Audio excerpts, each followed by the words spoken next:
Fala pessoal, meu nome é Guilherme e hoje o quarto vídeo da série Enciclopédia Foucault e o tema é Poder Soberano. Bora lá? Catedrático! Bora discutir Foucault! Catedrático! Bom, gente, poder soberano. Acho que uma pergunta que a gente poderia se fazer é: Foucault trabalhou com essa espécie de exercício do poder, né? Vocês poderiam me perguntar, e com razão. Afinal, quando a gente fala do Foucault e da analítica do poder do Foucault, a gente costuma pensar em questões como a microfísica do poder, poder disciplinar, o próprio biopoder, que, em suma, são formas de exercício do poder que não se exercem simplesmente ali pela pura violência, mas por técnicas apuradas de controle e de disciplina dos corpos, da população, do território. Contudo, eu devo dizer que o poder soberano foi sim um tópico abordado pelo autor. E digo mais, é uma etapa necessária do pensamento dele para a compreensão, e uma compreensão que se faz pela diferença, né, do que se entende melhor ali a respeito dos dispositivos de disciplina, da microfísica do poder, esses aparatos ali de controle instaurados sobretudo no século XVIII, e também para que se entenda melhor a noção de biopoder, né? Esse poder que se instala ali nos Estados-nação, sobretudo a partir do século XIX. Então, o Michel Foucault ele fala de um poder que seria anterior a essas outras formas de exercício do poder, poder disciplinar e biopoder. E como ele fala disso, né? Como ele fala e onde ele fala, e por que é importante a análise do poder soberano na obra do Michel Foucault. Bom, vejamos. Para começar, eu devo dizer que o Foucault ele não foi o filósofo que pensou primeiramente, né, o exercício do poder soberano. Na verdade, quando ele se refere a poder soberano, ele retoma aquilo que fora pensado por autores clássicos da filosofia política, como Maquiavel e Thomas Hobbes. Aliás, eu dei até um curso aqui no canal Delongas de filosofia política, curso bem legal, abordou esses autores clássicos. Muitos Foucaultianos pensam que não é tão importante o conhecimento dessa teoria do Estado clássica, da filosofia do filosofia política, né? Mas é sim, gente, é sim. E eu acho que até porque o Foucault ele aborda bastante nas suas obras autores como Maquiavel, Thomas Hobbes, Rousseau, né? E nós podemos ver essa análise que ele faz desses autores clássicos da filosofia política, sobretudo em um livro, que na verdade aquela história foi um curso que depois virou livro, e que se chama, aqui ó, em defesa da sociedade. Se eu fosse indicar um curso desses que o Foucault deu no Collège de France para ler, o primeiro que eu indicaria, sem dúvida, seria o Em Defesa da Sociedade. É o meu favorito. Mas então, né, sem mais delongas, o que é esse negócio? O que é o poder soberano? Bom, trata-se de um conceito, como eu disse, da filosofia política clássica, que remonta ali desde a Baixa Idade Média e que queria o quê?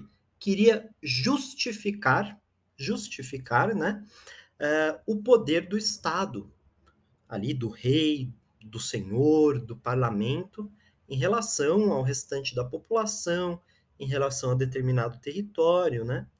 Essa conceituação do que seria o poder soberano do Estado, ela ganhou sua forma, isso na minha opinião, sua forma mais bem acabada com Thomas Hobbes em seu livro Leviatã, livro clássico, né?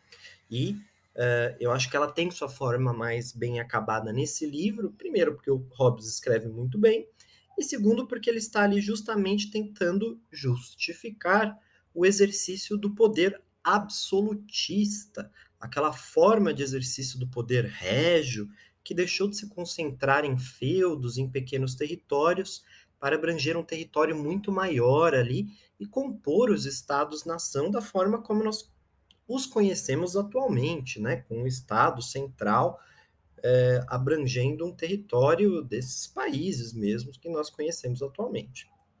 Pois bem, e Hobbes, no seu livro, né, Leviatã, ele vai tentar justificar o exercício do poder absoluto, do poder régio, né?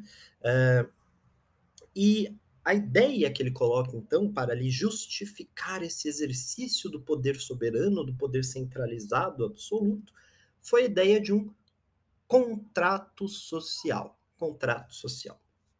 Olha, o que Hobbes queria, pensem assim comigo, era pensar o seguinte: como justificar que homens e mulheres, em uma vasta extensão territorial, como que esses homens e essas mulheres podem obedecer às leis e aos ditames de um poder único, centralizado, seja na figura de um rei ou mesmo na de um parlamento central ali, né? Porque as pessoas em suas casas, aldeias, feudos, fazendas, cidades, né? Porque elas iriam seguir as normas centrais de um poder absoluto. O que justificaria isso? Pensem bem, a gente mal consegue obedecer nossas próprias normas que montamos para nós mesmos, né? Dizemos que vamos fazer exercícios físicos, colocamos na agenda e não fazemos. Dizemos para nós mesmos que vamos comer melhor e acabamos nos entupindo de fast food. Então pensem, como então pensar que um conjunto variado de pessoas em locais diferentes e com hábitos culturais muito diferentes vão obedecer a um poder central? Já se questionaram isso? Aquelas leis, aqueles códigos civis, penais, etc., centrais, né? É aqui que entra, então, a lógica do contrato ou do pacto social para Thomas Hobbes no seu livro Leviatã. Vejam, para Hobbes, o ser humano, em um estado pré-civilizacional, ou seja, pré-estado, efetivamente, um estado que ele chama de estado de natureza, o ser humano vivia em plena liberdade. Ele tinha o gozo ali da sua liberdade plena, de fazer o que bem entendesse quando quisesse, né? Se ele quisesse entrar em um lugar, pegar uma fruta, comer aquela fruta, se ele quisesse colher e plantar em uma determinada terra, ele fazia, enfim, uma liberdade plena, dizia o Hobbes, nesse estado de natureza. Mas o problema, também, segundo Hobbes, é justamente esse, né? Porque, segundo o filósofo, esse filósofo político, Thomas Hobbes, é que este estado de natureza gerava uma situação o quê? De violência permanente.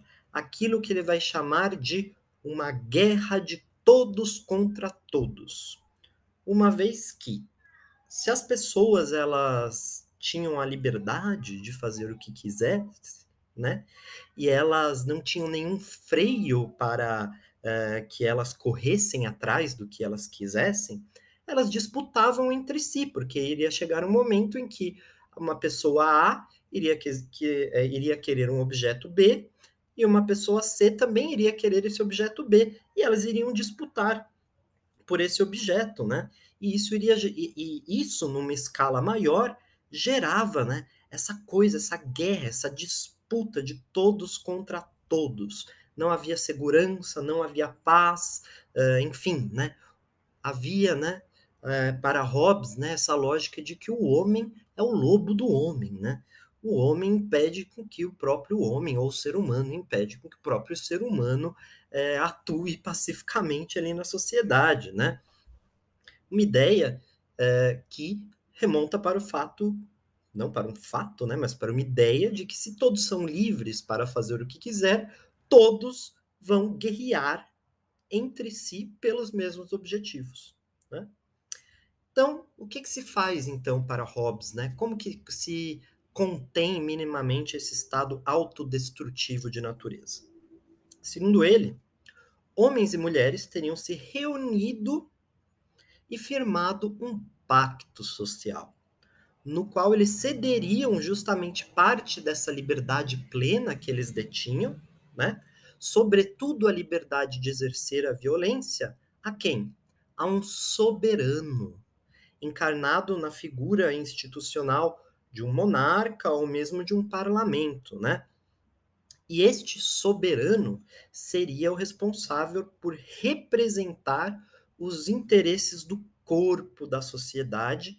E vejam, somente ele, somente esse soberano eleito ali pela maioria ali dos cidadãos reunidos e firmando um pacto social, somente ele deteria o monopólio do uso da força.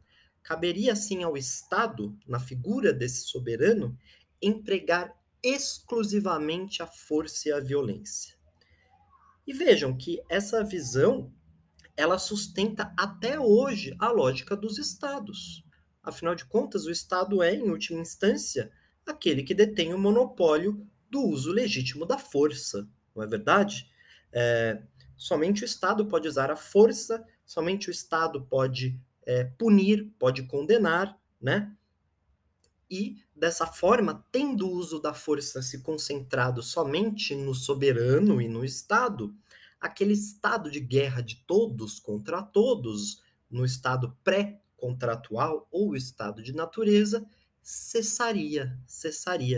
Iria formar ali uma espécie de pax em torno desse pacto social.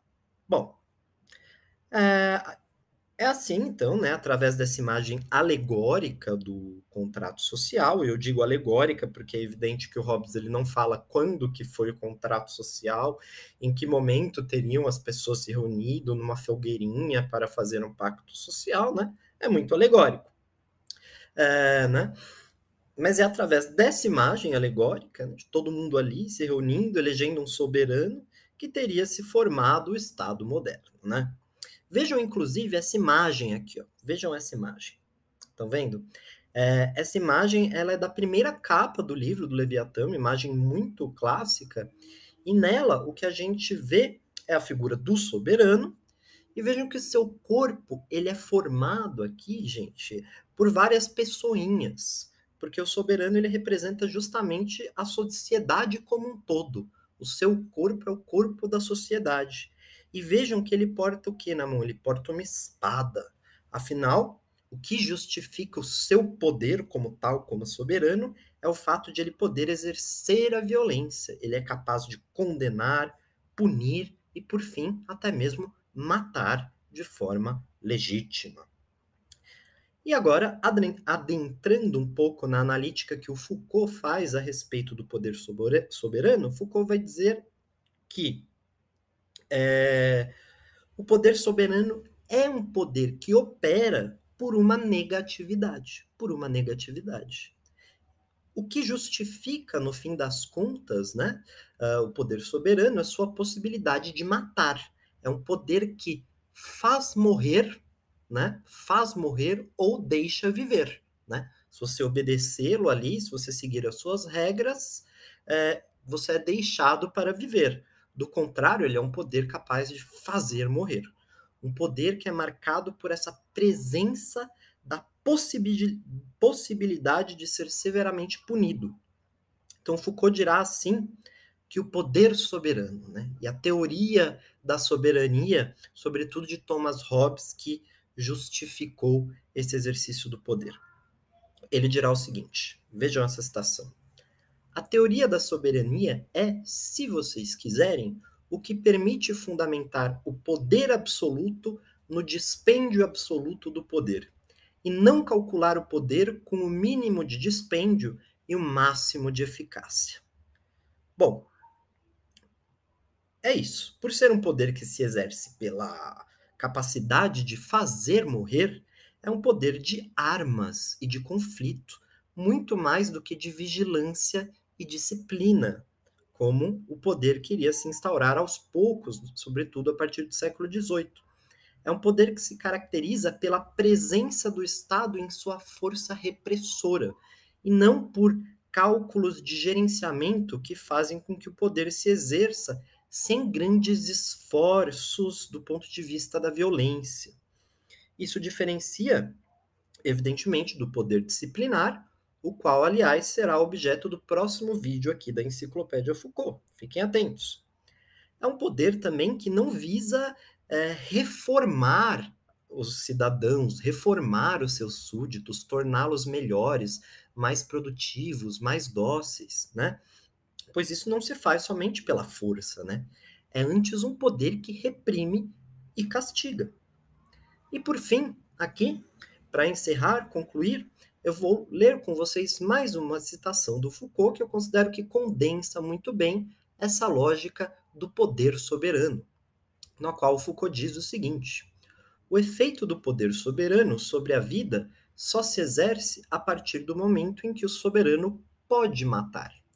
Em última análise, o direito de matar é que detém efetivamente em si a própria essência desse direito de vida e de morte. É porque o soberano pode matar que ele exerce seu direito sobre a vida. É essencialmente um poder de espada. É isso aí, pessoal. Assim que eu queria apresentar para vocês o conceito de poder soberano e como Michel Foucault trabalha com ele. E a partir então dos próximos vídeos aqui da enciclopédia, trabalharemos com noções de poder disciplinar, biopoder, em que essas noções são modificadas, o exercício do poder é modificado em prol de uma nova forma de gerenciamento dos corpos. Espero que vocês tenham gostado do vídeo. Em caso afirmativo, se puderem dar um like, um joinha, compartilhar o vídeo, se inscrever aqui no canal e nos vemos no próximo vídeo aqui no canal Delongas. Valeu, pessoal!